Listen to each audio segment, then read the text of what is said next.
भक्तों, यदि हम भगवान से सुख संपत्ति, घर, बंगला, पैसा ये सब मांगेंगे ना, तो ये सब कुछ मिलकर भी ना हमें खुशी नहीं हो पाएंगे। क्यों? क्योंकि हम सब लोग ना इस पृथ्वी रूपी जेल में बंद हैं। आज के लोग तो भगवान से क्या मांगना है ये भी नहीं जानते। भगवान से मांगने में भी ना बुद्धिमानी होनी चाहिए। हम सब लोग भगवान के द्वारा बनाई हुई जेल में रहते हैं, और इस जेल में कुछ भी मिल जाए ना, जीव फिर भी सुखी नहीं हो पाएगा। यदि अगर हमें कुछ मांगना है हमें भगवान से, तो हमें केवल भगवान को ही मांगना चाहिए। हे भगवान, आप हमें अपनी भक्ति दीजिए, अपना धाम दीजिए। एक बार ना एक जेल में एक राजा ने ना एक बहुत बड़ा उत्सव मनाया। उस जेल के 50 साल भी पूर्ण हो रहे थे और राजा का भी उस दिन जन्मदिन था, तो दोनों का योग मिल गया। तो राजा को सोची क्यों ना हम मतलब जेल में ही हम उत्सव मनाएंगे। फिर क्या हुआ?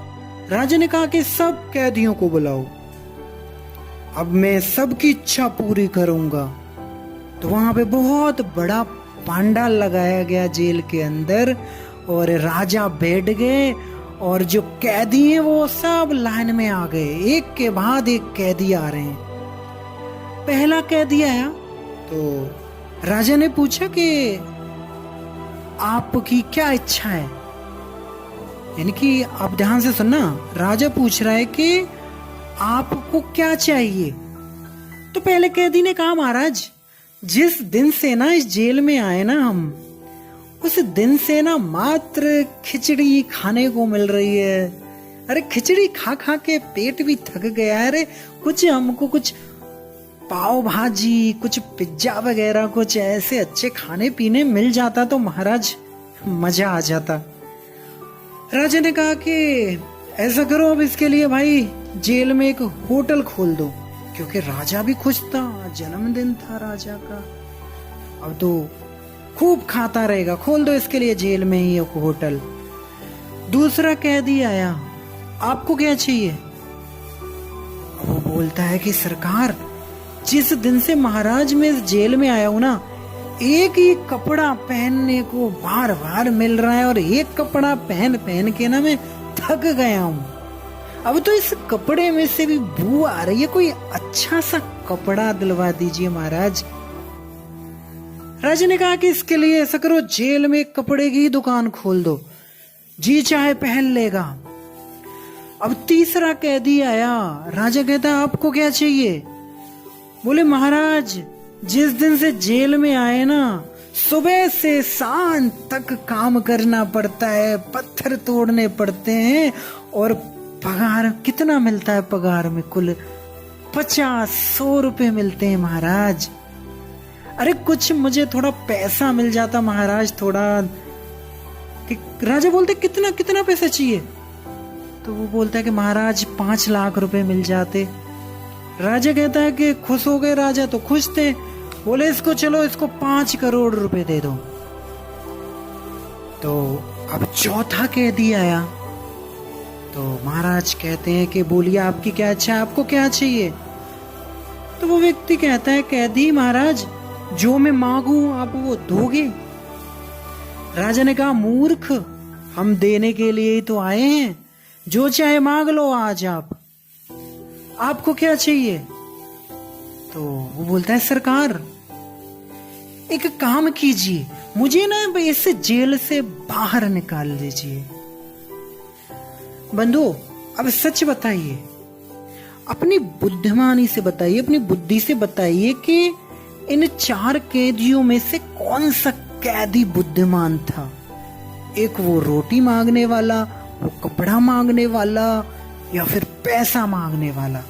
चारों में से बुद्धिमान कौन कौन है?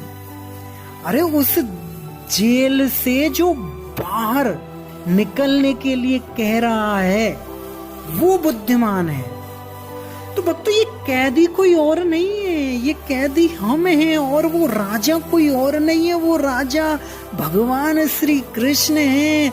हम जब भगवान के पास जाते हैं तो भगवान से कितनी प्रार्थना करते हैं, ये प्रभु आप हमें पैसे दे दीजिए, प्रभु गाड़ी दे दीजिए, प्रभु बंगला दे दीजिए, प्रभु कपड़े दे दीजिए, भोजन दे दीजिए। अरे लेकिन ये भी सोचो, लेकिन इतना कुछ अगर मिल भी जाएगा, जेल के अंदर भी अगर मिलेगा तो क्या उनको वहां पे खुशी होगी? अरे हम लोग भी इस पृथ्वी रूपी जेल में बंद हैं और इस पृथ्वी रूपी जेल में हमें कुछ भी मिल जाए, चाहे धन के ढेर पर बैठ जाए, लेकिन फिर भी हमें सुख नहीं मिल सकता। क्यों? क्योंकि हम लोग सब जेल में हैं। सुख तो हमें तब मिल सकता है जब इस पृथ्वी को छोड़कर हम वैकुंठ धाम में जाएंगे। यद गर्त्वाना निवर्तन्ते तद धामम परमम मम। जो हाँ बार बार व्यक्ति को जब जन्म मृत्यु के चक्कर से बिल्कुल ही खत्म हो जाता है और भगवत धाम को चले जाएंगे, तो जब भी हम भगवान से मांगे बुद्धिमानी से मांगना चाहिए, क्योंकि संसार की कोई तुच्छ वस्तु ना हमको मांग कर हमें भगवान की भक्ति, भगवान का धाम मांगना चाहिए। तो संसार की संपत्ति तो बंधुओं संसार में ही रह जाती है, हमारे साथ नहीं जाती है। तो यदि मांगना ही है तो वास्तविक धन मांगो, कृष्ण प्रेम। जैसे किसी ने कहा ना, लाख कमाओ हीरे मोती, लेकिन याद रखिए कफन में जेब नहीं होती है ना। जीवन के अंत में जो कफन लगेगा ना, उसमें कोई भी जेब नहीं होगी। अभी तो आप कितना भी अपनी जेबों में 2 जेब लगाइए, 4 जेब लगाइए, लेकिन मरने के बाद बंधुओं संसार की संपत्ति साथ नहीं जाएगी। यदि कमाना ही है, मैं ये नहीं कह रहा कि पैसे नहीं कमाने चाहिए, लेकिन असली धन जो वास्तविक धन जो है वो तो यही है जो जन्म जन्मांतरों से हमारा एकदम खात्मा ही कर दे। वो संपत्ति है भगवान कृष्ण की भक्ति, उनका नाम।